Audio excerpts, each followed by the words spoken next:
Hey, this is Nick, and I wanted to talk about my recent experience with the Canon 70-300 L lens. So I had the opportunity to rent this lens from BrentRentsLenses.com recently, and the first thing I noticed about this lens was how compact it is. This thing is shorter than a 70-200, much shorter than a 100-400. I would say it's just a little bit bigger than a 24-70. I've had the opportunity to use both the version 1 and version 2 of the 100-400 that Canon makes. And comparing this to those, I didn't have them at the same time, but I would say that this lens is definitely sharper than the version 1 of the 100-400. Maybe not quite as sharp as the version 2. It's much more compact. You are definitely left wishing you had a few more millimeters when you're shooting wildlife. You never seem like you're quite close enough.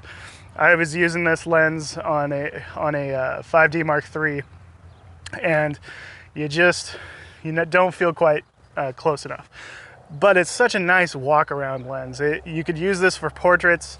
It's compact. It's super easy to carry.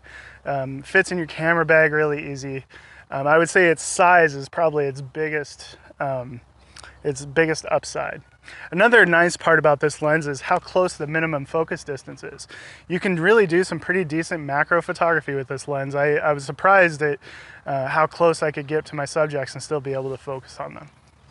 So comparing this to the 100-400, it's like $900 or $1,000 cheaper at this point to buy it new.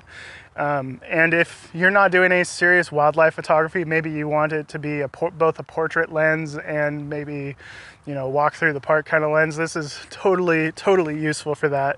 It provides super sharp images, and it's nice, small, and compact. So if size is a big deal to you, this is probably a good lens for you. If you have any questions, you can email me at nickpagephotography@gmail.com or check out my website, nickpagephotography.com. Hope this was useful for you, and we'll see you next time. Thanks.